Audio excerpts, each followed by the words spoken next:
संत सहाय सदा जग माहे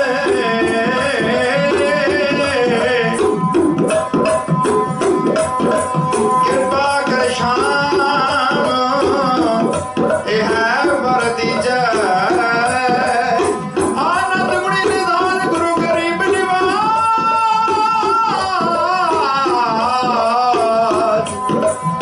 सारी संगत जपो जी सतना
रुतबा शहीदां दा है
वेख मौत नूं रोंदी कुल दुनिया पर खालसे मौत रवाज छड़ी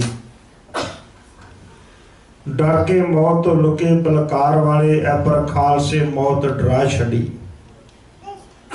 मनी सिंह ने बंद कटवाउण वेले मौत उंगलां उत्ते नचा छड़ी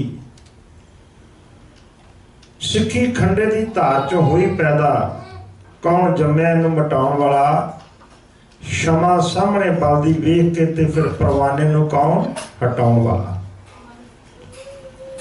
20वीं सदी दे विच होईयां महान शहीदियां जिन्हां नूं आपां घल्लूघारे दे रूप विच याद करन दा यतन करदे हां 84 तो लैके अज तक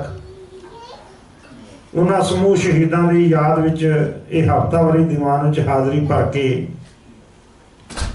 गुरु बाबे दे दर चों खुशी प्राप्त करने का यतन कर रहे गरीब नवाज सतगुरां दे साजे नवाजे गुरु खालसा साध संगत जी प्यार सत फतेह बुलाइए। वाहिगुरू जी का खालसा वाहिगुरू जी की फतेह। छड़े है मजबून नूं तुहाडे नाल साझा करना चाहुंदा हां। सजड़े दे दिमाग विच अदालत कढण दा यतन करांगे। सो बिना किसी देरी दे बिना किसी होर प्रमाण दे मैं तुहाडी मन बिरती कल दे छड्डे होए मजबूर नाल जोड़ना चाहुंदा। मैं कल भी तुहाडे नाल एक बेनती साझी कीती सी कि तुहाडे चों कई उस वेले दे चश्मदीद गवाह हन जिन्हां ने सारा कुछ अपनी अखां दे नाल वेखिआ है। कल शाम के दीवान की समाप्ति तो बाद साडे सत्कारयोग सरदार तरसेम सिंह जी हुणां नाल मुलाकात हुई, लंगर छकदे हैं। उन्होंने ये गल का दावा किया कि बिल्कुल जिहड़ी गल मैं कीती है कल तुहाडे नाल 1975 वाली जो संत ज्ञानी करतार सिंह जी खालसा दिल्ली गए सन, रामलीला ग्राउंड दे कहन लगे उस वे आपां भी पंडाल विच बैठे सन। बहुत कुछ उन्होंने उस बारे होर जानकारी दी क्योंकि इस दर्द को तुसा ने अपने पिंडे के उत्ते हटाया। दास ने सिर्फ पढ़न का यत्न किया। इसनूं बहुत सारिया वाधा घाटा दास को हो जाणगियां, उन्होंने तुसा ने खिमा करना ते इन्हां शहादतां दा जो भी प्रतिकर्म सी वो की होया, आपां गुरु की गोद च बैठ के इसनूं वाचन का यत्न करना है। पंजाब की धरती ते गुरबचना नरक धारी जिन्हों निरंकारी आख्या जाता टोंगर जाके आ गया, कल तुसा ने सरवण किया। अज भी पंजाब की धरती ते बहुत साधन, बेहद साधन, करोड़ों अरबां की जायदाद भी उन्होंने कोल है कई तरीकों के नाल, क्योंकि उन्होंने हाथ च कुंडी आ गई कि सिख कौम नूं ठगना होवे ते बड़ा सौखा जे, कोई स्टंट रच लो। मैंने भी बहुत देर तो तुहाडे इत्थे दर्शन दारे करन दा तकरीबन 98 तो मैं लगातार कनेडा और अमेरिका आ रहा हाँ। हुण ते पता ही लग गया कि इत्थे कितनी सख्त मेहनत तुसी करदे हो। सारा सारा दिन कड़ी मेहनत करके फिर गुरु बाबे के दरबार से हाज़री भरते हो, गुरु के लंगरां च सेवा करते हो, गुरु की गोलक की सेवा करते हो, जत्थियां भी यथाशक्त माया इत्थों तक कि घरां विच भी ले जाके जिन्ना भी हो सकता तुसी मान तान करन दा यतन करदे हो। तुहाडे खून पसीने की कमाई दे नाल कईयां ने बड़ियां ऐशगाहां अपनियां बनाईयां, क्योंकि गुरु के नाम उत्ते ठगना होवे ते सिख कौम बड़ी भोली, असीं बड़ी छेती ठगे जाते। अज भी इन्हां साधां दीयां जिहड़े अखौती साध हन, तकरीबन पंजाब के कार सेवा वाले महापुरुष जिन्ने भी हैं, चाहे बाबा खड़क सिंह जी बीड़ साहब वाले सन, बाबा दर्शन सिंह जी घनपुर काले वाले सन, बाबा तारा सिंह जी सरहाली साहब वाले सन, ऐसिया रूहां जिन्हां दा नाम लैके अज भी इंसान का सिर ऑटोमैटिक चुक जाता है। तो मैं खुश नसीब हाँ कि मैंने इन्हां महापुरुषों की गोद च खेडण का भी मौका मिले, क्योंकि घर आउण जाण बहुत सी। मैं इन्हां साधुओं के कोलों बड़े खुशे ले हैं जिन्होंने कौम का मूँह धो के विखा दिता। बाबा हरबंस सिंह जी दिल्ली वाले महापुरुष किन्ने का नाम लवा रह जाएंगे, पर अखौतियां की कोई घाट नहीं। और कुछ ऐसे सन जिन्होंने कौम को सीधा चैलेंज कर दिता, वो सरकारी शहद उत्ते कीता, वरना करना नहीं सन चाहते। इन्हां दी वोटां दे नाल सरकार बनदी है। कल तुसां ने सरवण कीता, पहला हमला उसने ये बोले है कि जिस ग्रंथ नूं सिख कौम मत्था टेकदी है, मैं रद्दी की टोकरी तो इलावा कख नहीं समझदा। ये कुछ ऐसे शब्द हैं जिहड़े स्टेज उत्ते कहण योग नहीं हैं, पर जिन्ना चिर आपां कहांगे ना सच साडे तक नहीं आवेगा। सरकारां ते चाहुंदियां भुल जाओ, सानू कहंदे 84 भुल जाओ। मैं एक जगह ते क्वेश्चन कीता सी, बड़ी साझी स्टेज सी, वो इसे तरह का प्रचार हो रहा सी कि सानू भुल जाना चाहिए। मैं कहा सीता माता नूं रावण चुक के लै गया सी, तुसीं अज तक भुले हो? हर साल रावण का पुतला साड़िया जाता, किस गुस्से चढ़ के साड़ दो कि साड़ी सीता माता नूं चुक के लै गया। उन्हें तो एक सीता नूं हथ पाया तो उसकी इज्जत वाल भी ना वेख्या। हाथ भी इस करके पाया कि भैन का निरादर किया सी। वो युग के अवतार ने, वो मर्द बंदा सी, उसने बदला लिया, पर वो इज्जत वाल उंगल ना की। साड़िया धीआं नूं ते दिल्ली के बाजारों च निरवस्त्र कर करके भजा भजा के तुसां ने मारिया। ये कहना भुले जा सकते हैं, जाके मैं भुलण वाले नहीं हैं। अफसोस इस गल का कि असीं अपने ही इस कांड को दुनिया के लोगों के सामने स्पष्ट रूप में ना रख सके। फिर उन्हें होर निरादर किया, महाराज का प्रकाश करके। एक बन्ने कहना मैनूं समझदा कख नहीं, फिर प्रकाश करना की लोड़ सी? महाराज जी का प्रकाश करके जुत्ती समेत महाराज दे उत्तों भी लंघ के जिथे ताबिया गुरु ग्रंथ साहब जी महाराज जी गुरु के वजीर बैठते हैं, इतने गद्दी ला के बैठता है तो जुत्ती समेत अपने पैर धन गुरु ग्रंथ साहब जी महाराज के पीड़ा साहब के उत्ते रखता है। एडा वड्डा नरादर किसने रोकना सी? कभी किसी रामायण नूं अग लगी, कभी किसी कुरान शरीफ नूं अग लगी, कभी किसी बाइबल का नरादर होया है। पर अज भी पंजाब की धरती के उत्ते थां थां दे उत्ते धन गुरु ग्रंथ साहब जी महाराज दी बीड़ा साड़ियां जांदियां। कि कभी किसी ने तैर च जाण दा यतन किया कि सारा कुछ क्यों हो रहा है? समय दी सरकारां ने तहैया किया होया कि जिस तरह बुद्ध धर्म आपां ने खत्म किया है, वो खत्म ही है, जैन खत्म किया है, होर बहुत सारे बड़े बड़े धर्म जिहड़े सन आखिर समाप्त हो गए। ये सिख धर्म एक ऐसा विलखण धर्म है जिहड़ा समय दी सरकारां दी अखां च कंडे वांग रखदा। मैं कल भी बेनती की है, कोई दुनिया का इंसान उत्थे नहीं खलोवेगा जिथे धक्केशाही हुंदी होवेगी, पर गुरु का सिख होवे सही, ਉਹਦਾ ਭਾਵੇਂ ਲੈਣਾ देना भी ना हो इस गल दे नाल जिथे धक्केशाही हुंदी है डट जांदा। तुसीं नहीं वेख सकदे सारा कुछ। ये सानूं गुरती मिली हुई है रखिया करन दी मजलूमां दी। ये गुरु कलगीधर पातशाह ने सानूं सिखाया होया। महापुरुष बाबा जरनैल सिंह ने सरकार नूं लिखिया, पंजाब सरकार नूं, उदों पंजाब च अकालियां दी सरकार सी, पर उन्होंने रोकिया ना, क्योंकि इन्हां दीयां वोटां दे नाल ते हुकूमत विच आए सन, सत्ता विच आए सन।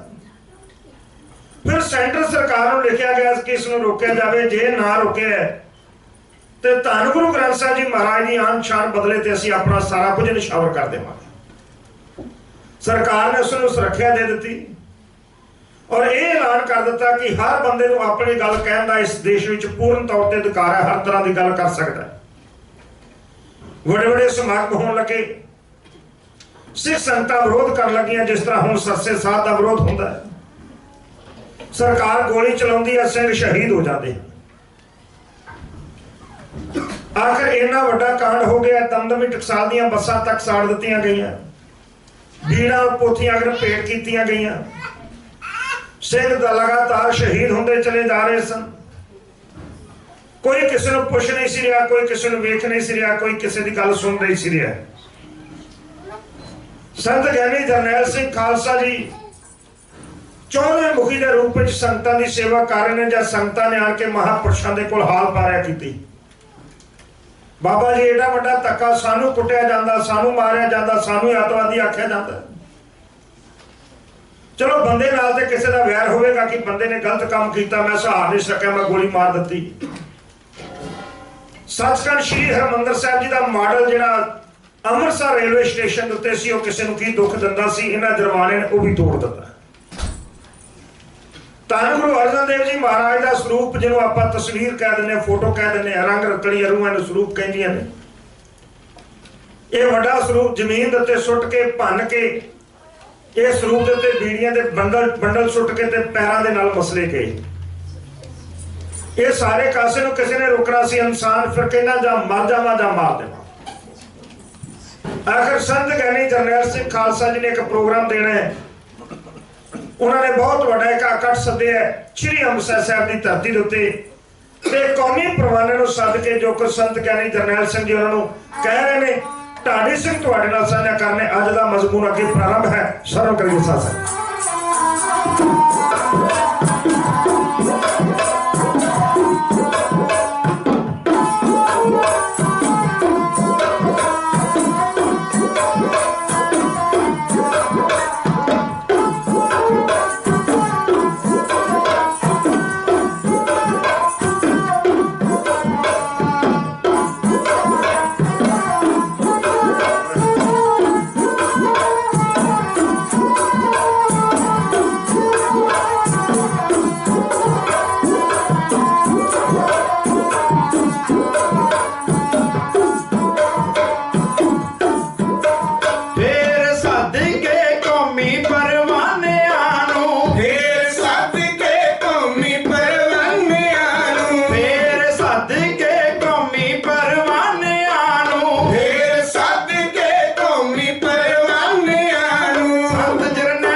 ਸ਼ਸਤਰ ਸਾਂਭ ਲੋ ਹੱਥੀ ਹੁਣ ਵੀਰ ਸ਼ੇਰੋ ਸ਼ਸਤਰ ਸਾਂਭ ਲੋ ਹੱਥੀ ਹੁਣ ਵੀਰ ਸ਼ੇਰੋ ਸ਼ਸਤਰ ਸਾਂਭ ਲੋ ਹੱਥੀ ਹੁਣ ਵੀਰ ਸ਼ੇਰੋ ਸ਼ਸਤਰ ਸਾਂਭ ਲੋ ਹੱਥੀ ਹੁਣ ਵੀਰ ਸ਼ੇਰੋ ਵੈਰੀ ਪੇਸ਼ ਬਈ ਵੈਰੀ ਪੇਸ਼ ਤੁਹਾਡੇ ਹੁਣ ਪੈਣ ਲੱਗੇ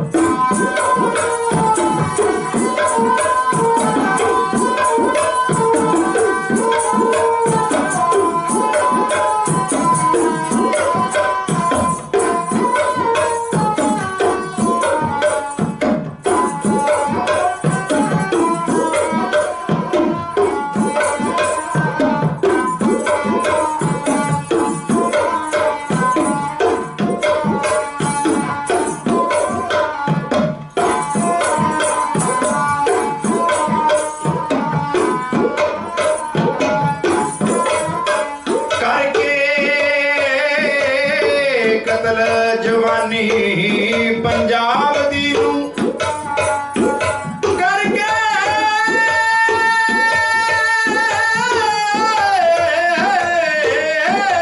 ਕਰਕੇ ਕਤਲ ਜਵਾਨੀ ਪੰਜਾਬ ਦੀ ਨੂੰ ਕਰਕੇ ਕਤਲ ਜਵਾਨੀ ਪੰਜਾਬ ਦੀ ਨੂੰ ਕਰਕੇ ਕਤਲ ਜਵਾਨੀ ਪੰਜਾਬ ਦੀ ਨੂੰ ਕਰਕੇ ਕਤਲ ਜਵਾਨੀ ਪੰਜਾਬ ਦੀ ਨੂੰ ਕਈ ਇਨਾਮ ਬਈ ਕਈ ਨਾਮ ਸਰਕਾਰ ਤੋਂ ਲੈਣ ਲੱਗੇ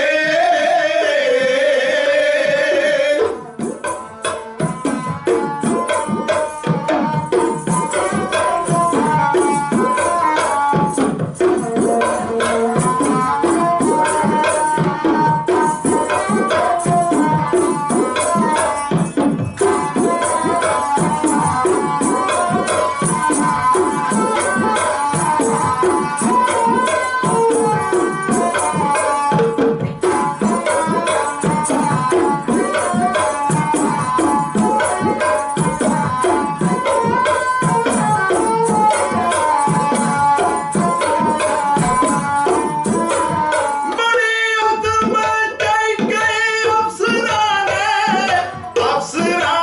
ਬੜੀ ਅੱਤ ਬਈ ਅੱਤ ਮਚਾਈ ਗਈ ਅਫਸਰਾਂ ਨੇ ਬੜੀ ਅੱਤ ਮਚਾਈ ਗਈ ਅਫਸਰਾਂ ਨੇ ਬੜੀ ਅੱਤ ਮਚਾਈ ਗਈ ਅਫਸਰਾਂ ਨੇ ਬੜੀ ਅੱਤ ਮਚਾਈ ਗਈ ਅਫਸਰਾਂ ਨੇ ਦਰਬਾਜ ਨਾ ਸ਼ਤਰਬਾਜ ਨਾ ਜ਼ਾਲਮੇ ਬਹਿਣ ਲੱਗੇ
ਛੇਕ ਪੈਂਦੇ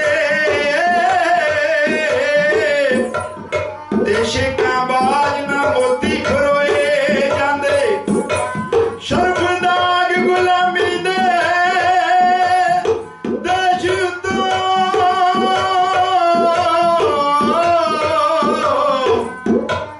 ਅਣਖੀ ਖੂਨ ਦੇ ਬਾਜ ਨਹੀਂ ਧੋਏ ਜਾਂਦੇ ਸਿਰ ਦਿੱਤਿਆਂ ਬਾਜ ਗੁਰੂ ਖਾਲਸਾ ਜੀ ਸਿਰ ਦਿੱਤਿਆਂ ਬਾਜ ਗੁਰੂ ਖਾਲਸਾ ਜੀ ਕਹੇ ਸੋਹਲੇ ਸੋਹਲੇ ਗਲੋਂ ਨਹੀਂ ਲੈਣ ਲੱਗੇ ਸੋਹਲੇ ਘਰੋਂ ਨਹੀਂ ਲੈਣ ਲੱਗੇ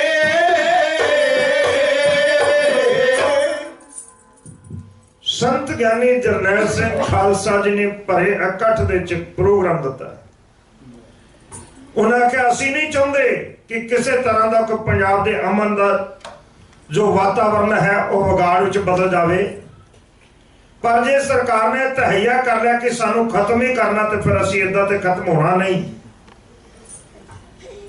ਫਿਰ ਇਹ ਪ੍ਰੋਗਰਾਮ ਹੈ ਤੁਹਾਡੇ ਵਾਸਤੇ ਕਿ ਜਿਹੜਾ ਤੁਹਾਡੇ ਵੱਲ ਇੱਕ ਗੋਲੀ ਮਾਰਦਾ ਉਹਦੀ ਹਿੱਕ 'ਚ ਦੋ ਮਾਰ ਕੇ ਸਾਡੇ ਕੋਲ ਆਓ, ਅਸੀਂ ਸਾਂਭਾਂਗੇ। ਅਸੀਂ ਇਹਨਾਂ ਨੂੰ ਦੱਸਾਂਗੇ ਕਿ ਅੱਤਵਾਦ ਕੀ ਹੁੰਦਾ, ਅਸੀਂ ਦੱਸਾਂਗੇ ਅੱਤਵਾਦੀ ਕੀ ਹੁੰਦੇ ਨੇ। ਪਹਿਲਾਂ ਤੇ ਕਾਗਜ਼ਾਂ 'ਚ ਇਹਨਾਂ ਨੇ ਸਾਨੂੰ ਅੱਤਵਾਦੀ ਬਣਾਇਆ ਨਾ, ਹੁਣ ਅਸੀਂ ਦੱਸਾਂਗੇ ਅੱਤਵਾਦੀ ਕੈਸੇ ਹੁੰਦੇ। ਕਿਉਂਕਿ ਸੰਗਤਾਂ ਸਤਨਾਮ ਵਾਹਿਗੁਰੂ ਦਾ ਜਾਪ ਕਰਦੀਆਂ ਇਹਨਾਂ ਦੇ ਸਮਾਗਮਾਂ ਵੱਲ ਜਾਂਦੀਆਂ ਸਨ ਕਿ ਤੁਸੀਂ ਧੰਨ ਗੁਰੂ ਗ੍ਰੰਥ ਸਾਹਿਬ ਜੀ ਮਹਾਰਾਜ ਦੀ ਸ਼ਾਨ ਦੇ ਖਿਲਾਫ ਨਾ ਕੋਈ ਬਚਨ ਬੋਲੋ, ਨਾ ਮਾੜਾ ਆਖੋ, ਤੁਸੀਂ ਕਰੋ ਜੋ ਕੁਝ ਕਰਨਾ ਹੈ, ਸਾਨੂੰ ਕੋਈ ਇਤਰਾਜ਼ ਨਹੀਂ। ਆ ਸਰਸੇ ਵਾਲਾ ਚਿਰਦਾ ਬੈਠਾ ਹੀ ਸੀ ਨਾ, ਪਰ ਜਦੋਂ ਨੇ ਆਣ ਕੇ ਦਖਲਅੰਦਾਜ਼ੀ ਦਿੱਤੀ ਆ ਬਹੁਤ ਤੁਹਾਡੀ ਸਿੱਖਾਂ ਦੇ ਹਿਰਦੇ ਤੇ ਫੇਰ ਹੀ ਬਲੁੰਦਰੇ ਗਏ। ਉਸ ਤੋਂ ਪਹਿਲਾਂ ਤਾਂ ਕਿਸੇ ਨੇ ਕੁਝ ਨਹੀਂ ਆਖਿਆ। ਪੰਜਾਬ ਦੀ ਜਵਾਨੀ ਫਿਰ ਮਹਾਂਪੁਰਸ਼ਾਂ ਦੇ ਨਾਂ ਤੇ ਵਿਕਣ ਲੱਗੀ। ਜਿਹੜਾ ਕਿਸੇ ਨੌਜਵਾਨ ਕੈਰੀ ਕਰਕੇ ਵੇਖਦਾ ਹੈ, ਇੰਨਾ ਕਿ ਜਜ਼ਬਾ ਸੀ ਕਿ ਉਹਦਾ ਸਿਰ ਵੱਢ ਕੇ ਲੈ ਕੇ ਆਉਂਦਾ। ਜਦੋਂ ਜਵਾਬੀ ਗੋਲੀ ਆਉਣ ਲੱਗੀ ਫਿਰ ਸਰਕਾਰ ਨੇ ਇਹ ਗੱਲ ਮਹਾਂਪੁਰਸ਼ਾਂ ਨੂੰ ਆਖੀ ਕਿ ਆਓ ਗੱਲਬਾਤ ਕਰ ਲੈਣੀ ਹੈ। ਉਹਨਾਂ ਦੇ ਮਨ 'ਚ ਗੁੱਸਾ ਸੀ, ਕਹਿਣ ਲੱਗੇ ਹੁਣ ਚੇਤਾ ਆ ਗਿਆ ਗੱਲਬਾਤ। 200 ਸਿੰਘ ਸ਼ਹੀਦ ਹੋਇਆ ਸਾਡਾ, 200 ਸਿੰਘ। ਹਾਂ, ਜਦੋਂ ਤੁਹਾਡੇ 200 ਤੋਂ ਵੱਧ ਮਾਰ ਲਵਾਂਗੇ ਫਿਰ ਗੱਲ ਕਰਾਂਗੇ ਤੁਹਾਡੇ ਨਾਲ, ਜਦੋਂ 200 ਤੋਂ ਵੱਧ ਨਰਕਧਾਰੀ ਸੋਧ ਲੈ। ਔਰ ਸਰਕਾਰ ਨੇ ਐਲਾਨ ਕਰ ਦਿੱਤਾ ਕਿ ਭਿੰਡਰਾਂਵਾਲਾ ਕਹਿੰਦਾ ਜਦੋਂ 200 ਹਿੰਦੂ ਮਾਰ ਲਵਾਂਗੇ ਫਿਰ ਤੁਹਾਡੇ ਨਾਲ ਗੱਲ ਕਰਾਂਗੇ। ਜਦੋਂ ਕਿ ਇਹ ਗੱਲ ਕਦੋਂ ਹੋਈ ਸੀ? ਜਦੋਂ ਦੇਸ਼ ਦੀ ਪ੍ਰਧਾਨ ਮੰਤਰੀ ਨੇ ਸਿੱਧਾ ਐਲਾਨ ਕੀਤਾ ਸੀ, ਜਿਹੜਾ ਇਤਿਹਾਸ 'ਚ ਕਾਲੇ ਅੱਖਰਾਂ ਨਾਲ ਦਰਜ ਹੈ, ਜੋ ਇੱਕ ਪ੍ਰਧਾਨ ਮੰਤਰੀ ਨੂੰ ਸ਼ੋਭਾ ਨਹੀਂ ਦਿੰਦਾ ਹੈ ਕਿ ਜੇਕਰ ਇਹ ਭਿੰਡਰਾਂਵਾਲਾ ਬਾਜ ਨਾ ਆਇਆ ਤੇ ਇਹਨੂੰ ਸੋਚ ਲੈਣਾ ਚਾਹੀਦਾ ਹੈ ਕਿ 35 ਹਿੰਦੂਆਂ ਨੂੰ ਇੱਕ ਸਿੱਖ ਆਉਂਦਾ ਹੈ। ਇਹ ਪਹਿਲਾ ਬਿਆਨ ਸਰਕਾਰ ਵੱਲੋਂ ਆਇਆ ਹੈ, ਜਿਹੜਾ ਸ਼ਾਇਦ ਅਸੀਂ ਸੁਣਿਆ ਜਾਂ ਨਹੀਂ ਸੁਣਿਆ। ਦੇਸ਼ ਦੀ ਪ੍ਰਧਾਨ ਮੰਤਰੀ ਨੇ ਬਿਆਨ ਦਿੱਤਾ ਜਦੋਂ ਸੰਤ ਗਿਆਨੀ ਜਰਨੈਲ ਸਿੰਘ ਖਾਲਸਾ ਜੀ ਨੇ ਆਖਿਆ ਸੀ, ਬੀਬੀ ਤੇਰੀ ਸੋਚ ਗਲਤ ਹੈ, ਇਹ ਵਿਚਾਰ ਕਰ ਲੈ ਕਿ ਇੱਕ ਸਿੱਖ ਨੂੰ ਹੁਣ 35 ਹਿੰਦੂ ਆਉਂਦੇ ਨੇ। ਜੇ ਤੂੰ ਇਸੇ ਗੱਲ ਤੇ ਆਈ ਹੈ ਕਿਉਂਕਿ ਗੁਰੂ ਕਲਗੀਧਰ ਪਾਤਸ਼ਾਹ ਨੇ ਸਾਨੂੰ 1.25 ਲੱਖ ਦੇ ਨਾਲ ਵੀ ਲੜਨਾ ਸਿਖਾਇਆ ਹੋਇਆ। ਇਹ 35 ਤਾਂ ਕੋਈ ਚੀਜ਼ ਹੀ ਨਹੀਂ। ਪੰਜਾਬ ਵੱਲ ਉੱਠਿਆ ਲਗਾਤਾਰ। ਇਹਦੇ 'ਚ ਹੋਰ ਭਾਂਬੜ ਮਚਾਉਣ ਵਾਸਤੇ ਫਿਰ ਇੱਕ ਦਿਨ ਚੁਣਿਆ ਗਿਆ ਜਿਹੜਾ 1978 ਦੀ ਵਿਸਾਖੀ ਵਾਲਾ ਦਿਨ ਸੀ। ਇੱਕ ਬਹੁਤ ਵੱਡਾ ਇੱਕ ਖੜਯੰਤਰ ਰਚਿਆ ਗਿਆ, ਪ੍ਰੋਗਰਾਮ ਬਣਾਇਆ ਗਿਆ। ਨਰਕਧਾਰੀ ਨੇ ਇਸ ਦਿਨ ਦੇ ਉੱਤੇ ਐਲਾਨ ਕੀਤਾ ਕਿ ਮੈਂ ਸ਼੍ਰੀ ਅੰਮ੍ਰਿਤਸਰ ਸਾਹਿਬ ਦੀ ਧਰਤੀ ਦੇ ਉੱਤੇ ਜਿੱਥੇ ਭਿੰਡਰਾਂਵਾਲਾ ਬੈਠਾ ਹੈ, ਕਹਿੰਦਾ ਮੈਂ ਧੰਨ ਗੁਰੂ ਗ੍ਰੰਥ ਸਾਹਿਬ ਜੀ ਮਹਾਰਾਜ ਦੀ ਆਨ ਸ਼ਾਨ ਦੇ ਵਾਸਤੇ ਪ੍ਰਾਣ ਵਾਰ ਦੇਵਾਂਗਾ। ਮੈਂ ਇਹਦੇ ਨੱਕ ਦੇ ਥੱਲੇ ਇਹਨਾਂ ਦਾ ਇੱਕ ਗ੍ਰੰਥ ਲੈ ਕੇ ਇੱਕ ਪਾਲਕੀ ਦੇ ਉੱਤੇ ਰੱਖ ਕੇ ਉਹਦੇ ਤੇ ਆਪਣੇ ਪੈਰ ਦੀ ਜੁੱਤੀ ਰੱਖ ਕੇ ਸਾਰੇ ਅੰਮ੍ਰਿਤਸਰ ਵਿੱਚ ਫੇਰਾਂਗਾ। ਇਹਦੇ 'ਚ ਤਾਕਤ ਹੈ ਤੇ ਮੈਨੂੰ ਰੋਕ ਲੈ।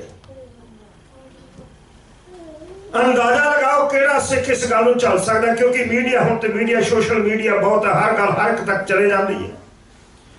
ਉਦੋਂ ਸਰਕਾਰੀ ਮੀਡੀਆ ਸੀ, ਸਰਕਾਰੀ ਮੀਡੀਆ ਸਰਕਾਰ ਦੀ ਕੋਈ ਗੱਲ ਜਿਹੜੀ ਹੁੰਦੀ ਸੀ ਉਹ ਤੇ ਲੋਕਾਂ ਤੱਕ ਪਹੁੰਚਾ ਦਿੰਦਾ ਸੀ, ਪਰ ਜਿਹੜੀ ਆਮ ਪਬਲਿਕ ਦੀ ਹੁੰਦੀ ਸੀ ਕਿਸੇ ਤੱਕ ਨਹੀਂ ਸੀ ਜਾਂਦੀ। ਜੋ ਸੰਤ ਗਿਆਨੀ ਜਰਨੈਲ ਸਿੰਘ ਬੋਲਦੇ ਸਨ ਜਾਂ ਹੋਰ ਸਿੱਖ ਸੰਗਤਾਂ ਬੋਲਦੀਆਂ ਸਨ, ਉਹ ਲੋਕਾਂ ਤੱਕ ਨਹੀਂ ਸੀ ਪਹੁੰਚਦਾ। ਜੋ ਸਰਕਾਰ ਪਹੁੰਚਾਉਣਾ ਚਾਹੁੰਦੀ ਸੀ ਉਹ ਪਹੁੰਚ ਜਾਂਦਾ ਸੀ।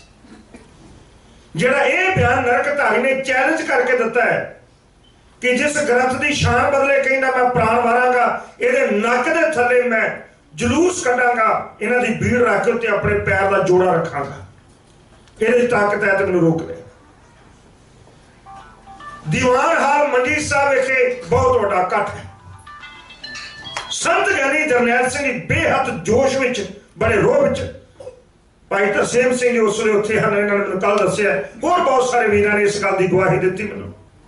ਸੰਤ ਗਿਆਨੀ ਜਰਨੈਲ ਸਿੰਘ ਜੀ ਖਾਲਸਾ ਬੜੇ ਗੁੱਸੇ ਚ ਜੋਸ਼ ਵਿੱਚ ਆਏ, ਕਿਉਂਕਿ ਉਸ ਪੰਜਾਬ ਦੀ ਮਸ਼ੀਨਰੀ ਦਾ ਇੱਕ ਨੁਮਾਇੰਦਾ ਜਿਹਨੂੰ ਜੀਵਨ ਸਿੰਘ ਉਮਰਾ ਨਗਰ ਕਹਿੰਦੇ ਨੇ, ਇਹ ਸਰਕਾਰ ਦੀਆਂ ਪ੍ਰਾਪਤੀਆਂ ਗਿਣਾ ਰਿਹਾ ਹੈ, ਬੜੀਆਂ ਪ੍ਰਾਪਤੀਆਂ ਦੱਸ ਰਿਹਾ ਹੈ।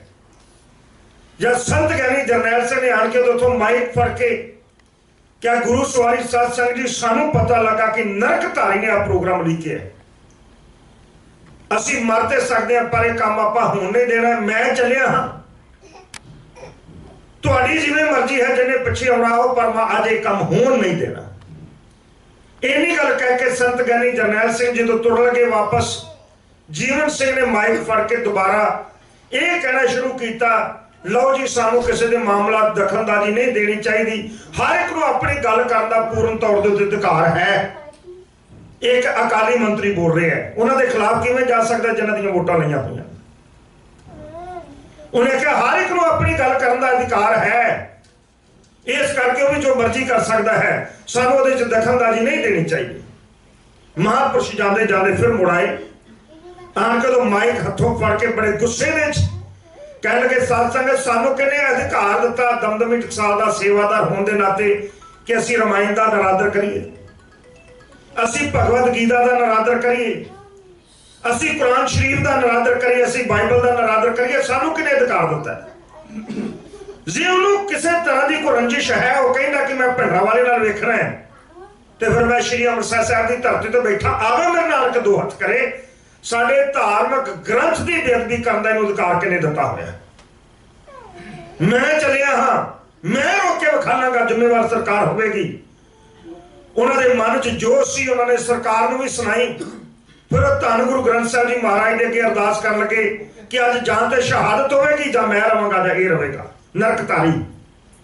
ਜਾਂ ਸ਼ਹੀਦ ਬਾਬਾ ਫੌਜਾ ਸਿੰਘ ਜੀ ਅਖੰਡ ਕੀਰਤਨ ਜਥੇ ਦੇ ਮੁਖੀ, ਇਹ ਵੀ ਉਸ ਵੇਲੇ ਉੱਥੇ ਸਨ। ਉਹਨਾਂ ਨੇ ਮਹਾਂਪੁਰਸ਼ਾਂ ਦੇ ਦਸਤੇ ਮੁਬਾਰਕ ਫੜ ਕੇ ਕਹਿਣ ਲੱਗੇ, ਬਾਬਾ ਜੀ ਇੱਕ ਬੇਨਤੀ ਹੈ, ਤੁਸੀਂ ਨਹੀਂ ਜਾਓਗੇ, ਜਾਵਾਂਗੇ ਅਸੀਂ, ਪਰ ਤੁਸੀਂ ਸੰਭਾਲ ਲਿਓ। ਹੁਣ ਉਹਨਾਂ ਨੂੰ ਪਤਾ ਲੱਗਿਆ ਕਿ ਕੋਈ ਸੰਭਾਲ ਸਕਦਾ ਹੈ। ਜਦੋਂ ਕੋਈ ਸੰਭਾਲਣ ਵਾਲਾ ਹੋਵੇ ਨਾ, ਫਿਰ ਕੁਰਬਾਨੀ ਦਾ ਮੁੱਲ ਪੈਂਦਾ ਹੈ।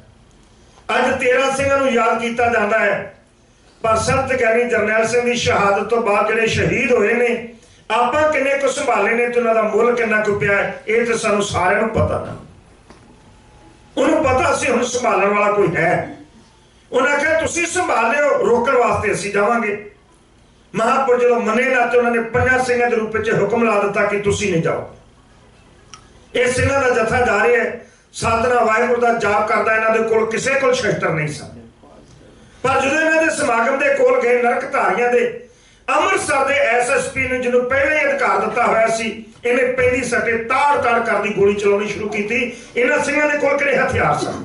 ਇਹ ਵਾਹਿਗੁਰੂ ਵਾਹਿਗੁਰੂ ਕਰਦੇ ਜਾ ਰਹੇ ਸਨ। ਕੀ ਗੱਲ ਫੜ ਨਹੀਂ ਸੀ ਸਕਦਾ, ਗ੍ਰਿਫਤਾਰ ਨਹੀਂ ਸੀ ਕਰ ਸਕਦਾ? ਇਹ ਨਰਕਧਾਰੀ ਨੂੰ ਨਹੀਂ ਸੀ ਫੜ ਸਕਦਾ। ਭਲਿਆ ਮਾਨਸਾ ਸਮਾਗਮ ਕਰ, ਲੱਖ ਵਾਰੀ ਕਰ, ਪਰ ਧੰਨ ਗੁਰੂ ਗ੍ਰੰਥ ਸਾਹਿਬ ਜੀ ਮਹਾਰਾਜ ਦੀ ਸ਼ਾਨ ਦੇ ਖਿਲਾਫ ਤਾਂ 2 ਲਫ਼ਜ਼ ਵੀ ਨਹੀਂ ਬੋਲ ਸਕਦਾ। ਕਰਨਾ ਤੇ ਦਰਕਨਾਰ। ਇਹਨਾਂ ਨੇ ਗੋਲੀ ਚਲਾਉਣੀ ਸ਼ੁਰੂ ਕੀਤੀ। ਸਿੰਘਾਂ ਦੇ ਕੋਲ ਕੀ ਸਨ? ਵੱਧ ਤੋਂ ਵੱਧ ਗਾਤਰੇ ਪਾਈਆਂ ਹੋਈਆਂ ਕਿਰਪਾਨਾਂ ਜਾਂ ਦੂਸਰੀਆਂ ਵੱਡੀਆਂ ਸ੍ਰੀ ਸਾਹਿਬਾਂ, ਕਿਸੇ ਕੋਲ ਛੋਟਾ ਡਾਂਗ ਵੀ ਹੋਵੇਗੀ। 2 ਨਰਕਧਾਰੀਏ ਫੇਰ ਵੀ ਸਿੰਘਾਂ ਨੇ ਉੱਥੇ ਝਟਕਾਏ। 13 ਸਿੰਘ ਸ਼ਹੀਦ ਹੋਏ ਤੇ 100 ਤੋਂ ਵੱਧ ਫੱਟੜ ਹੋ ਗਏ। ਸ਼ਹਿਰ ਨੂੰ ਅੱਗ ਲੱਗੀ, ਕਰਫਿਊ ਲਗਾ ਦਿੱਤਾ ਗਿਆ। ਇਹ ਲਾਸ਼ਾਂ ਚਕਾ ਕੇ ਔਰ ਜ਼ਖਮੀਆਂ ਨੂੰ ਹਸਪਤਾਲ ਪਹੁੰਚਾਇਆ ਗਿਆ। 4 ਸਵੇਰੇ ਅਫਰਾ ਤਫਰੀ ਮਚ ਗਈ, ਪਰ ਨਰਕਧਾਰੀ ਨੂੰ ਬਕਾਇਦਾ ਬੁਲਟ ਪ੍ਰੂਫ ਕਾਰ ਦੇ ਵਿੱਚ ਜੈਡ ਸਕਿਉਰਟੀ ਦੇ ਕੇ ਇਹਨਾਂ ਨੇ ਹਰਿਆਣਾ ਪਾਸ ਕਰਾ ਕੇ ਦਿੱਲੀ ਤੱਕ ਪਹੁੰਚਾਇਆ। ਗੁਰਦੁਆਰਾ ਮੰਜੀ ਸਾਹਿਬ ਵਿਖੇ ਭਰਵਾਂ ਇਕੱਠ ਹੋਇਆ। ਮੈਂ ਤੁਹਾਡੇ ਨਾਲ ਬੇਨਤੀ ਕਰ ਰਿਹਾ, ਸੱਚਖੰਡ ਸ਼੍ਰੀ ਹਰਿਮੰਦਰ ਸਾਹਿਬ ਤੇ ਬਲੂ ਸਟਾਰ ਹੋਇਆ ਕਿਉਂ? ਇਹ ਘੱਲੂਘਾਰਾ ਵਾਪਰਿਆ ਕਿਉਂ? ਅੰਦਾਜ਼ਾ ਤੁਸੀਂ ਲਗਾਉਣਾ ਹੈ, ਫੈਸਲਾ ਤੁਸੀਂ ਕਰਨਾ ਕਿ ਇਹਦਾ ਦੋਸ਼ੀ ਕੌਣ ਹੈ। ਹੁਣ ਤੱਕ ਤੁਹਾਡੇ ਸਾਹਮਣੇ ਜੋ ਕੁਝ ਮੇਰੇ ਕੋਲ ਸੀ, ਮੈਂ ਥੋੜੇ ਲਫ਼ਜ਼ਾਂ 'ਚ ਸਾਂਝਾ ਕਰਦਾ ਚਲਿਆ ਜਾ ਰਿਹਾ। ਸਿੰਘਾਂ ਨੇ ਆਖਿਆ ਅਸੀਂ ਛੱਡਣਾ ਨਹੀਂ। ਸੰਤ ਗਿਆਨੀ ਜਰਨੈਲ ਸਿੰਘ ਨੇ ਆਖਿਆ, ਕਹਿਣ ਲੱਗੇ ਰਮਾਨ ਕਰੋ। ਸਰਕਾਰ ਕਹਿੰਦੀ ਹੈ ਨਾ ਅਸੀਂ ਕੁਝ ਕਰਾਂਗੇ, ਅਸੀਂ ਕੇਸ ਲੜਾਂਗੇ। ਇੱਕ ਵਾਰ ਸਰਕਾਰ ਨੂੰ ਮੌਕਾ ਦੇ ਦਿਓ ਆਪਣੀ ਗਲਤੀ ਸੁਧਾਰਨ ਦਾ। ਅਸੀਂ ਕਾਨੂੰਨ ਆਪਣੇ ਹੱਥਾਂ 'ਚ ਨਹੀਂ ਲੈਣਾ ਹੈ। ਕਹਿੰਦੇ ਨੇ ਸੰਤ ਗਿਆਨੀ ਜਰਨੈਲ ਸਿੰਘ ਆਪਣੇ ਨਾਲੋਂ ਡਰਾਈਵਰ ਤੱਕ ਨਹੀਂ ਸੀ ਖੜਦੇ ਜਿਹਦਾ ਲਾਇਸੈਂਸ ਨਹੀਂ ਸੀ ਹੁੰਦਾ। ਉਸ ਗੱਡੀ ਵਿੱਚ ਨਹੀਂ ਸਨ ਬੈਠਦੇ ਜਿਹਦੇ ਕਾਗਜ਼ ਤੱਕ ਨਹੀਂ ਸਨ ਹੁੰਦੇ। ਭਾਵੇਂ ਮਹਾਂਪੁਰਸ਼ਾਂ ਦੀ ਗੱਡੀ ਨੂੰ ਕੋਈ ਰੋਕਣ ਵਾਲਾ ਜੰਮਿਆ ਨਹੀਂ ਸੀ, ਪਰ ਕਹਿ ਲਗੇ ਜੇ ਕਿਤੇ ਕਾਨੂੰਨ ਨੇ ਸਾਨੂੰ ਰੋਕਿਆ, ਸਾਡੇ ਕੋਲ ਕਾਗਜ਼ ਨਾ ਮਿਲੇ, ਕਿਸੇ ਡਰਾਈਵਰ ਕੋਲ ਲਾਇਸੈਂਸ ਨਾ ਮਿਲਿਆ ਤੇ ਸਰਕਾਰ ਨੂੰ ਬਹਾਨਾ ਮਿਲ ਜਾਣਾ ਹੁਣ ਸਾਹਿਬ ਤੇ ਕਾਨੂੰਨ ਨੂੰ ਨਹੀਂ ਮੰਨਦਾ।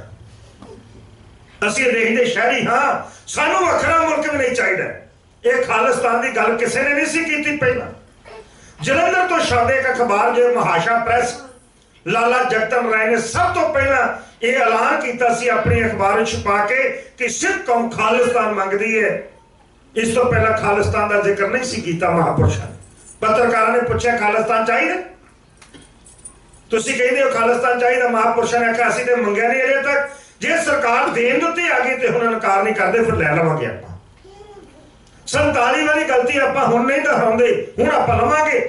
ਜੇ ਸਾਨੂੰ ਨਾਲ ਰੱਖਣਾ ਤੇ ਆਪਾਂ ਇੱਜ਼ਤ ਦੇ ਬਰਾਬਰ ਦੇ ਸ਼ਰੀਕ ਬਣ ਕੇ ਰਹਿਣਾ, ਅਸੀਂ ਦੂਜੇ ਦਰਜੇ ਦੇ ਸ਼ਹਿਰੀ ਨਹੀਂ ਬਣ ਕੇ ਰਹਿਣਾ ਕਿ ਸਾਡੇ ਗੱਲ 'ਚ ਜਿੱਥੇ ਮਰਜ਼ੀ ਪਰਨਾ ਪਾ ਕੇ ਗੱਲ ਚਲਾ ਲੈਣ।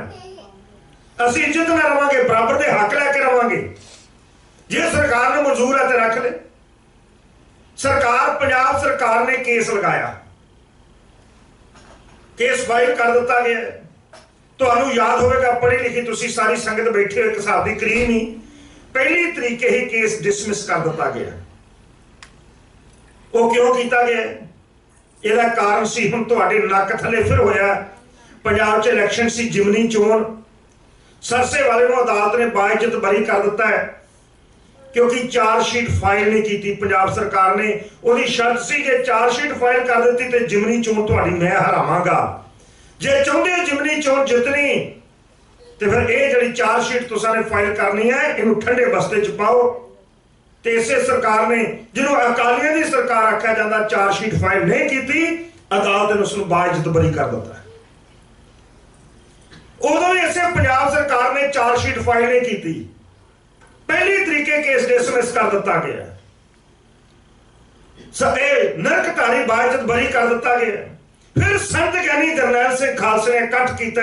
ਉਹਨਾਂ ਆਖਿਆ ਸੂਰਮੇ ਹੁਣ ਤੁਹਾਡੇ ਹੱਥ ਖੁੱਲੇ ਨੇ, ਜਿਹੜਾ ਨਰਕਧਾਰੀ ਨੂੰ ਸੋਧ ਕੇ ਆਵੇਗਾ ਉਹਨੂੰ ਸੋਨੇ ਦੇ ਨਾਲ ਮੈਂ ਤੋਲਾਂਗਾ।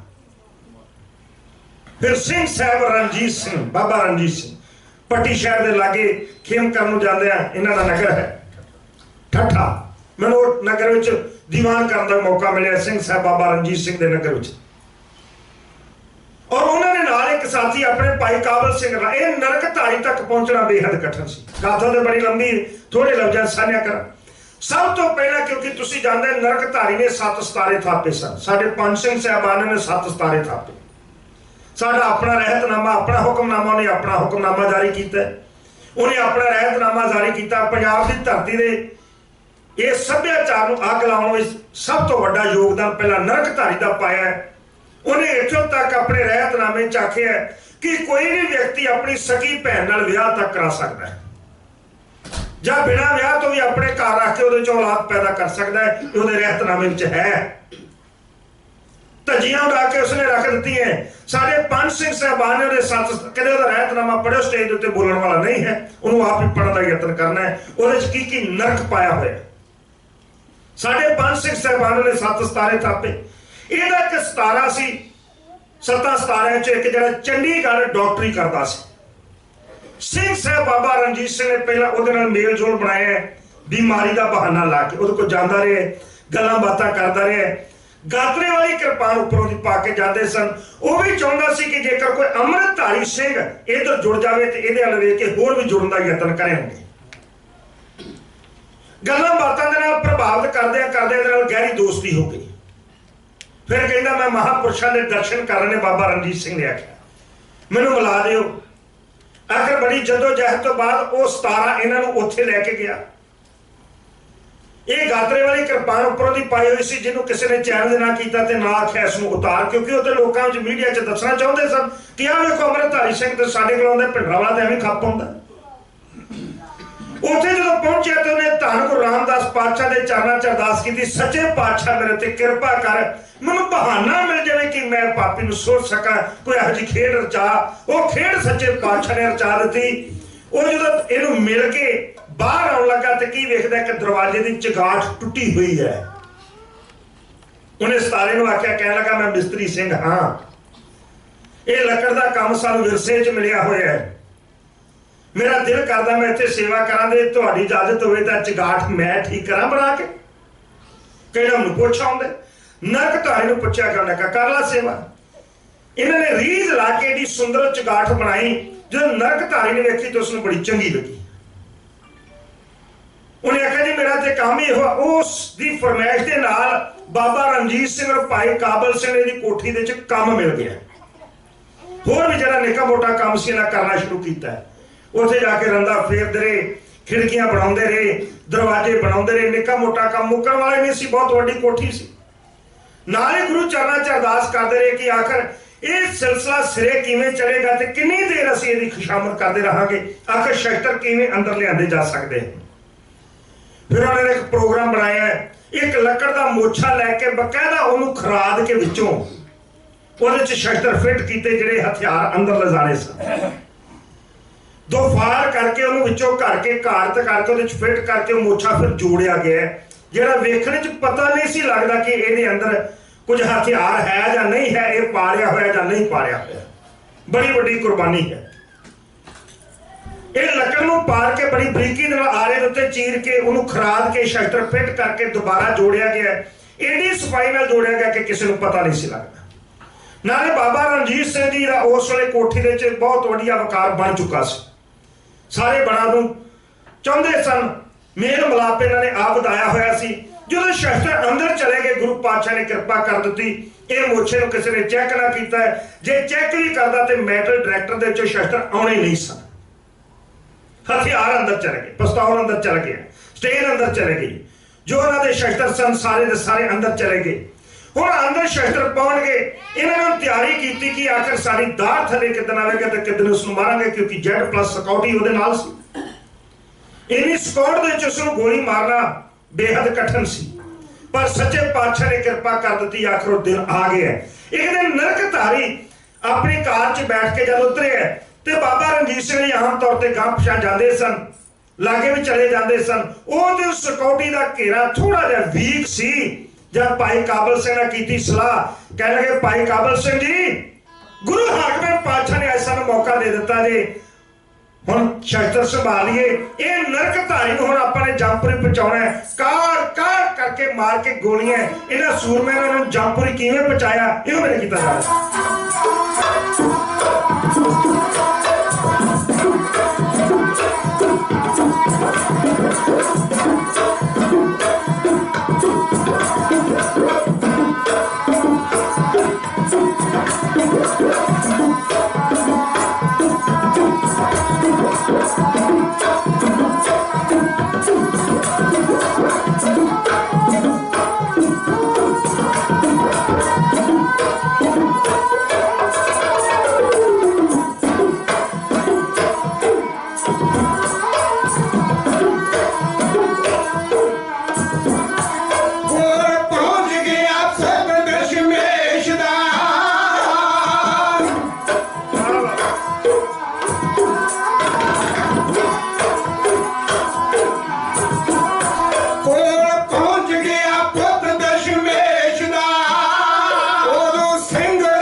ਨਾਲ ਲੈ ਲਿਆ ਕਾਬਲ ਸਿੰਘ ਸੂਰਮਾ ਜਿਹਦੇ ਨੇਤਰਾਂ ਚੋਂ ਵਰੇ ਅੰਗਿਆਰ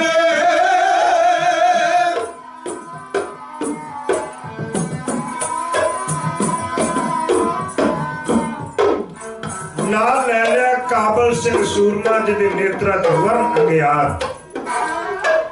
ਮੈਂ ਬੈਠ ਕੇ ਸੋਚਣ ਦਾ ਯਤਨ ਕੀਤਾ ਕਿ ਇਹਦੇ ਚ ਬਹੁਤ ਵੱਡਾ ਕਾਰਨ ਹੋਵੇਗਾ। ਜੇ ਸਿੰਘਾਂ ਨੇ ਮੱਸੇ ਦਾ ਸਿਰ ਵੱਢਿਆ ਤੇ ਸਿੰਘ ਇੱਕ ਨਹੀਂ ਆਇਆ, ਦੋ ਆਏ, ਸੁਖਾ ਸਿੰਘ ਔਰ ਮਹਿਤਾਬ ਸਿੰਘ। ਜੇ ਖਾਲਸੇ ਨੇ ਬੀਬੀ ਇੰਦਰਾ ਨੂੰ ਸੋਧਾ ਲਾਇਆ ਤੇ ਸਿੰਘ ਇੱਕ ਨਹੀਂ, ਸਤਵੰਤ ਸਿੰਘ, ਬੇਅੰਤ ਸਿੰਘ। ਜੇ ਜਨਰਲ ਅਰੁਣ ਵੈਦਿਆ ਸੋਧਿਆ ਤੇ ਸਿੰਘ ਇੱਕ ਨਹੀਂ, ਦੋ ਸਨ, ਸੁਖਾ ਤੇ ਜਿੰਦਾ। ਆਮ ਤੌਰ ਤੇ ਅਸੀਂ ਸਮਝਦੇ ਜੇ ਅੱਜ ਨਰਕਧਾਰੀ ਨੂੰ ਸੋਧਾ ਲੱਗਣ ਲੱਗਾ ਹੈ ਤੇ ਸਿੰਘ ਇੱਕ ਨਹੀਂ, ਦੋ ਹਨ, ਇੱਕ ਬਾਬਾ ਰਣਜੀਤ ਸਿੰਘ ਔਰ ਇੱਕ ਭਾਈ ਕਾਬਲ ਸਿੰਘ। ਇਹਦੇ 'ਚ ਗਹਿਰਾ ਭੇਦ ਹੈ ਜਿਹੜਾ ਕੁਦਰਤੀ ਰੂਪ ਵਿੱਚ ਇਨਸਾਨ ਦਾ ਆਪਣਾ ਬਣਾਇਆ ਹੋਇਆ ਕਾਨੂੰਨ ਨਹੀਂ ਹੈ। ਅਕਾਲ ਪੁਰਖ ਵਾਹਿਗੁਰੂ ਨੇ ਇਨਸਾਨ ਨੂੰ ਵੇਖਣ ਵਾਸਤੇ ਦੋ ਨੇਤਰ ਦਿੱਤੇ ਹੋਏ ਨੇ, ਇੱਕ ਅੱਖ ਵੀ ਦੇ ਸਕਦਾ ਸੀ।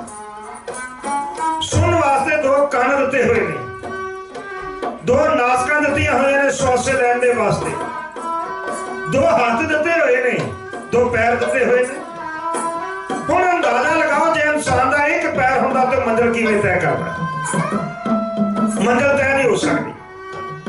ਦੋ ਪੈਰ ਹੋਣ ਦੇ ਬਾਵਜੂਦ ਵੀ ਕੰਮ ਇੱਕ ਪੈਰ ਕਰਦਾ ਹੈ। ਇੱਕ ਪੈਰ ਸਾਰੇ ਸਰੀਰ ਦਾ ਵਜ਼ਨ ਚੁੱਕਦਾ, ਇਹਨੂੰ ਡੀਪਲੀ ਲੈਣ ਦਾ ਯਤਨ ਕਰਨਾ ਹੈ। ਬਿਲਕੁਲ ਐ ਬਰੀਕੀ ਦੇ ਚਿਹਨ ਨੂੰ ਜੇਕਰ ਸੋਚਿਆ ਜਾਵੇ, ਇੱਕ ਪੈਰ ਸਾਰੇ ਸਰੀਰ ਦਾ ਭਾਰ ਚੁੱਕਦਾ ਤੇ ਦੂਸਰੇ ਨੂੰ ਇਹ ਬੇਨਤੀ ਕਰਦਾ ਕਿ ਤੂੰ ਅਗਾਂਹ ਚਲੇ ਜਾ। ਇਨਸਾਨ ਉਹਨਾਂ ਚਿਰ ਅਗਾਂਹ ਨਹੀਂ ਜਾ ਸਕਦਾ ਜਿੰਨਾ ਚਿਰ ਦੂਸਰਾ ਪੈਰ ਦਾ ਭਾਰ ਨਾ ਚੁੱਕ ਲਵੇ। ਉਹ ਬਿਲਕੁਲ ਰਹਿਣਾ ਹੋ ਜਾਂਦਾ, ਖਾਲੀ ਹੋ ਜਾਂਦਾ, ਫ੍ਰੀ ਹੋ ਜਾਂਦਾ ਤੇ ਫਿਰ ਅੱਗੇ ਕਦਮ ਪੁੱਟਦਾ। ਜਦੋਂ ਉਹ ਸਾਰੇ ਸਰੀਰ ਦਾ ਭਾਰ ਚੁੱਕ ਲੈਂਦਾ ਤਾਂ ਫਿਰ ਦੂਸਰਾ ਕਦਮ ਅੱਗੇ ਚੱਲਦਾ। ਇੱਥੋਂ ਤੱਕ ਕਿ ਪ੍ਰਸ਼ਾਦਾ ਛਕਣ ਲੱਗਾ ਇੱਕ ਹੱਥ ਦੂਸਰੇ ਨੂੰ ਆਸਰਾ ਕਰਦਾ ਬੁਰਕੀ ਤੋੜਨ ਦੇ ਵਾਸਤੇ। ਇਨਸਾਨ ਨੇ ਵੇਖਣਾ ਹੋਏ ਨਾਰਮਲੀ ਤੇ ਵੱਖਰੀ ਗੱਲ ਹੈ, ਪਰ ਜਦੋਂ ਕਿਸੇ ਨੇ ਨਿਸ਼ਾਨਾ ਲਗਾਉਣਾ ਹੋਵੇ ਤੇ ਇਨਸਾਨ ਆਪਣੀ ਇੱਕ ਅੱਖ ਬੰਦ ਕਰ ਲੈਂਦਾ ਤੇ ਫਿਰ ਦੂਸਰੀ ਦੇ ਨਾਲ ਨਿਸ਼ਾਨਾ ਲਾਉਂਦਾ। ਕਦੀ ਤੁਸੀਂ ਨੋਟ ਕੀਤਾ ਹੋਵੇਗਾ ਡੀਪਲੀ, ਇਨਸਾਨ ਨੇ ਕਿਸੇ ਗੱਲ ਨੂੰ ਗੌਰ ਨਾਲ ਸੁਣਨਾ ਹੋਵੇ ਤੇ ਬੈਠਿਆਂ ਆਪਣਾ ਇੱਕ ਕੰਨ ਉੱਧਰੋਂ ਕਰ ਲੈਂਦਾ। ਕਿਉਂਕਿ ਭਾਰ ਹੋ ਜਾਂਦਾ ਹੈ ਕਿ ਮੈਂ ਸੁਣਾ, ਉਹ ਦੋਵਾਂ ਕੰਨਾਂ ਦੇ ਨਾਲ ਉਹ ਗੱਲ ਨੂੰ ਨਹੀਂ ਸੁਣਦਾ, ਉਹ ਬੜੀ ਬਰੀਕੀ ਦੇ ਨਾਲ ਸੁਣਦਾ ਯਤਨ ਕਰਦਾ ਹੈ। ਗੁਰੂ ਸਵਾਰੀ ਸਾਧ ਸੰਗਤ ਜੀ, ਇਹ ਵਿਧਾਤਾ ਦਾ ਵਿਧਾਨ ਹੈ। ਭਾਵੇਂ ਬਾਬਾ ਰਣਜੀਤ ਸਿੰਘ ਜੀ ਸਮਰੱਥ ਸਨ, ਇਹ ਕੰਮ ਕਰ ਸਕਦੇ ਸਨ, ਪਰ ਉਹਨਾਂ ਨੂੰ ਇੱਕ ਨਾਲ ਆਸਰਾ ਚਾਹੀਦਾ ਸੀ। ਉਹਨੂੰ ਕਈ ਵਾਰ ਅਸੀਂ ਸੱਜਾ ਹੱਥ ਵੀ ਕਹਿ ਲੈਂਦੇ ਹਾਂ, ਕਈ ਵਾਰ ਖੱਬਾ ਹੱਥ ਵੀ ਕਹਿ ਲੈਂਦੇ ਹਾਂ। ਇਹ ਆਮ ਸਾਡੀ ਕਹਾਵਤ ਹੈ। ਕਹਿੰਦੇ ਉਹ ਕਹਿੰਦਾ ਉਹਦੀ ਬਾਂਹ ਭੱਜ ਗਈ, ਉਹਦਾ ਫਲਾਣਾ ਮਿੱਤਰ ਚਲ ਗਿਆ, ਉਹਦੀ ਸੱਜੀ ਬਾਂਹ ਵੱਢੀ ਗਈ, ਉਹਦੀ ਬਾਂਹ ਲੱਥ ਗਈ। ਇਨਸਾਨ ਨੂੰ ਸੰਪੂਰਨ ਤੌਰ ਤੇ ਕਿਸੇ ਮੰਜ਼ਿਲ ਉੱਤੇ ਪਹੁੰਚਣ ਵਾਸਤੇ ਇੱਕ ਸਾਥੀ ਦੀ ਲੋੜ ਸੀ। ਗ੍ਰਸਤੀ ਜੀਵਨ ਚਲਾਉਣ ਦੇ ਵਾਸਤੇ ਵੀ ਇਨਸਾਨ ਨੂੰ ਨਾਲ ਸਾਥੀ ਦੀ ਲੋੜ ਹੈ। ਦੋ ਪਹੀਆਂ ਉੱਤੇ ਗ੍ਰਸਤੀ ਜੀਵਨ ਚੱਲਦਾ ਹੈ। ਜੇ ਪਹੀਏ ਬਿਲਕੁਲ ਸਹੀ ਕੰਮ ਨਾ ਕਰਨ ਤੇ ਗ੍ਰਸਤੀ ਜੀਵਨ ਦੀ ਗੱਡੀ ਵੀ ਡੋਲ ਜਾਂਦੀ ਹੈ, ਡਿੱਗ ਜਾਂਦੀ, ਉਹ ਅੱਗੇ ਨਹੀਂ ਚੱਲ ਸਕਦੀ। ਗੁਰੂ ਸਵਾਰੀ ਸਾਧ ਸੰਗਤ ਜੀ ਨਾਲ ਭਾਈ ਕਾਬਲ ਸਿੰਘ ਐਸਾ ਦਲੇਰ ਸੂਰਮਾ ਨੇ ਹੈ ਜਿਹਦੇ ਬਗੈਰ ਇਹ ਕੰਮ ਅਸੰਭਵ ਸੀ। ਜਿੱਡੀ ਵੱਡੀ ਕੁਰਬਾਨੀ ਸਿੰਘ ਸਾਹਿਬ ਬਾਬਾ ਰਣਜੀਤ ਸਿੰਘ ਜੀ ਦੀ, ਓਡੀ ਵੱਡੀ ਕੁਰਬਾਨੀ ਭਾਈ ਕਾਬਲ ਸਿੰਘ ਦੀ। ਫੇਸਬੁੱਕ ਤੇ ਉਹਨਾਂ ਦੀਆਂ ਤਸਵੀਰਾਂ ਤੁਸੀਂ ਵੇਖ ਲੈਂਦੇ ਹੋ। ਬਿਲਕੁਲ ਸਧਾਰਨ ਜਿਹਾ ਵਿਅਕਤੀ ਲੱਗਦਾ ਹੈ, ਪਰ ਕਦੀ ਉਹਦੇ ਨੇਤਰਾਂ 'ਚ ਝਾਕਣ ਦਾ ਯਤਨ ਕਰਨਾ ਹੈ ਕਿ ਜਜ਼ਬਾ ਸੀ ਉਹ ਸੂਰਮੇ ਦਾ। ਸਰਵਣ ਕਰੀਏ ਇਹ ਦੋਵੇਂ ਸੂਰਮੇ ਕੀ ਕਰ ਰਹੇ ਨੇ, ਕੀ ਸੋਚ ਰਹੇ ਨੇ, ਇਹ ਮੇਰੇ ਕੀਤਾ ਜਾ ਰਿਹਾ।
ਜੇ ਇਸ ਨੂੰ ਅਸਾਂ ਨਾ ਸੋਵਿਆ ਪਾਉ ਲੜਦਾ ਸਾਰਾ ਸੰਸਾਰ ਕਰ ਲਈ ਅਰਦਾਸ ਦੁਆਇਓ ਦਿਆ ਕਰ ਲਈ ਅਰਦਾਸ ਦੁਆਇਓ ਦਿਆ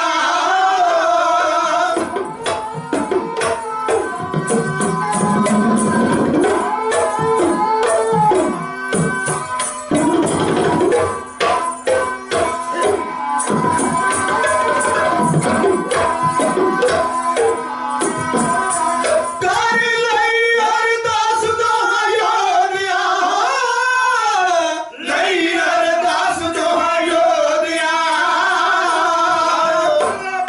ਗੁਰੂ ਦੇ ਦੁਆਰ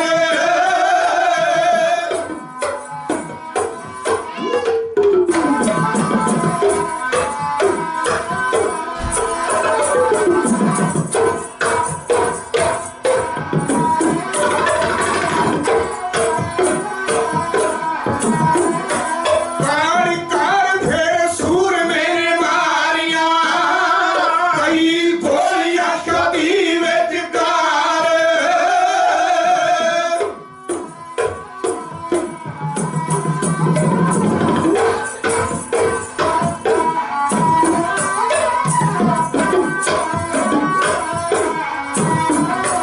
ਜੱਟ ਸ਼ੇਰਵਾ ਕਰ ਦੋਵੇਂ ਸੂਰਮੇ ਨਿਕਲ ਆਏ ਸੀ ਕੋਠੀ ਚੋਂ ਬਾਹਰ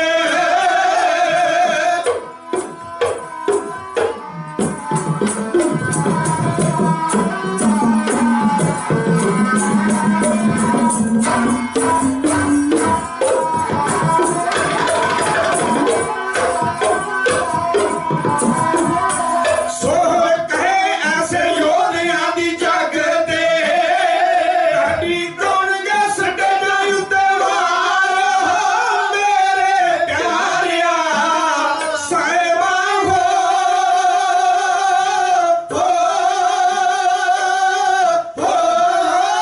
ਕਰਵਾ ਵਾਲਿਓ ਇਹਦਾ ਵਿਆਖਿਆਨ ਆਪਾਂ ਹੁਣ ਕੱਲ ਦੇ ਦੀਵਾਨ ਚ ਕਰਾਂਗੇ। ਇਥੋਂ ਅੱਗੇ ਪ੍ਰਾਰੰਭ ਹੋ ਜਾਵੇਗਾ ਕਿਵੇਂ ਸਾਰਾ ਹੁਣ ਘੱਲੂਘਾਰਾ ਸੱਚਖੰਡ ਸ਼੍ਰੀ ਹਰਿਮੰਦਰ ਸਾਹਿਬ ਦੇ ਉੱਤੇ ਅਟੈਕ ਹੁੰਦਾ ਨਹੀਂ ਵੱਜ ਗਈ। ਸਾਰੀਆਂ ਸੰਗਤਾਂ ਦਾ ਧੰਨਵਾਦ। ਬੇਅੰਤ ਮਾਇਆ ਤੁਸਾਂ ਨੇ ਇਤਿਹਾਸ ਨੂੰ ਮੱਥਾ ਟੇਕਦਿਆਂ ਅਰਦਾਸ ਕਰਾਈ। ਗਰੀਬ ਨਿਵਾਸ ਸਤਿਗੁਰੂ ਚੜ੍ਹਦੀ ਕਲਾ ਬਖਸ਼ਿਸ਼ ਕਰਨ। ਅੱਜ ਦੇ ਲੰਗਰਾਂ ਦੀ ਸੇਵਾ ਸਾਡੇ ਸਤਿਕਾਰਯੋਗ ਭਾਈ ਗੁਰੂ ਨਾਨਕ ਸਿੰਘ ਜੀ ਲੰਗਰ ਪਰਿਵਾਰ ਵੱਲੋਂ ਸਾਰੀਆਂ ਸੰਗਤਾਂ ਦੇ ਸਹਿਯੋਗ ਦੇ ਨਾਲ ਗੁਰੂ ਘਰ ਵਿੱਚ ਅਰਦਾਸ ਬੇਨਤੀ ਕਰਦੇ ਹੋਏ ਖੁਸ਼ੀਆਂ